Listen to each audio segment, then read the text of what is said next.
ভারতবর্ষে কোন রাজনৈতিক নেতা নেত্রী, কোন অর্থশালী লোক শেষ কথা বলে না। বাবা সাহেব আম্বেদকরের সংবিধানই শেষ কথা বলে। জয় ভীম, জয় ভারত, সংবিধানই শেষ কথা বলে। এটা শুনে রাখুন। আপনারা কিছু করতে পারবেন না।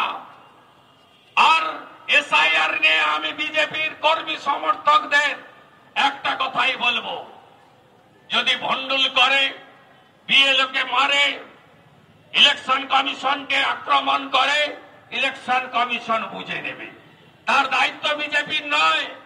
আপনি মারামারিতে জড়াবেন না।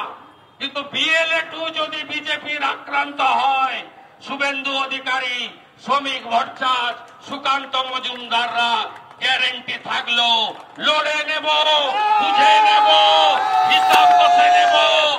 আমরা হিসাব কষে নেব, আপনাদের আমি বলে দিতে চাই। আর ভোটার তালিকাটা ঠিকঠাক বের করানোর দায়িত্বটা কার? আপনার বেশি দায় না বিজেপির বেশি দায় না তৃণমূলের বেশি দায়? প্রথমত দায়িত্ব ইলেকশন কমিশনের, আর দায়টা ওই পিসি ভাইপোর কোম্পানির। আপনার দায় নয়। তার কারণ গত 21-এ সরকার তৈরি হয়েছিল কবে? 5ই মে 2021। 26-এ সরকার করতে হবে কবে?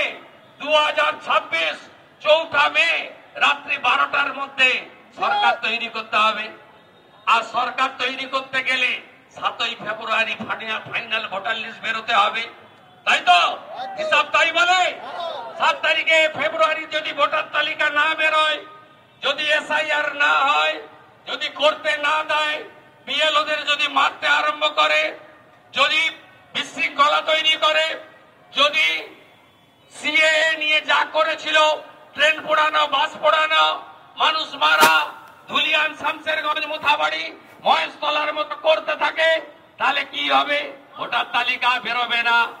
ভোটার তালিকা না বেরোলে ভোট হবে না। ভোট না হলে 4 মের মধ্যে সরকার হবে না।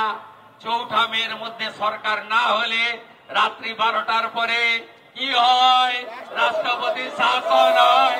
রাষ্ট্রপতি শাসন হয়। অতএব আপনাকে চিন্তা করতে হবে না। আপনি বুথগুলোকে দুর্গ বানান। মেরা বুথ সবসে মজবুত। নজর রাখুন, 4 রকমের লোকের নাম ভোটার তালিকায় থাকবে না, থাকবে না, থাকবে না।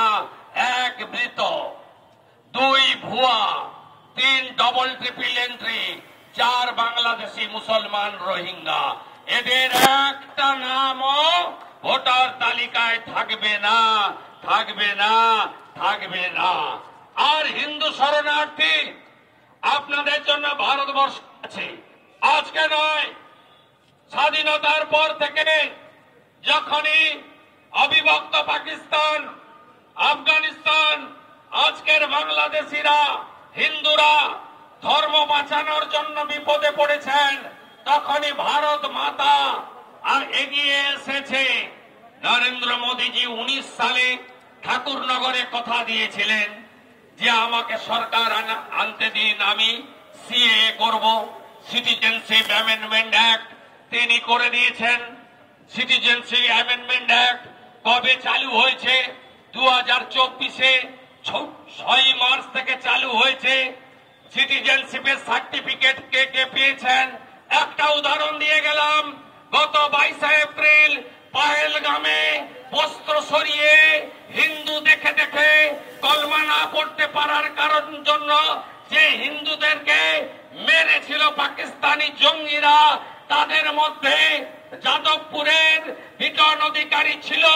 তার স্ত্রীকে 1 মাসের মধ্যে সিএএতে নাগরিক সার্টিফিকেট ভারত সরকার তুলে দিয়েছে। এর থেকে বড় উদাহরণ আর কেউ নেই। তাই একদম চিন্তা করবেন না হিন্দুরা, চিন্তা করবেন না।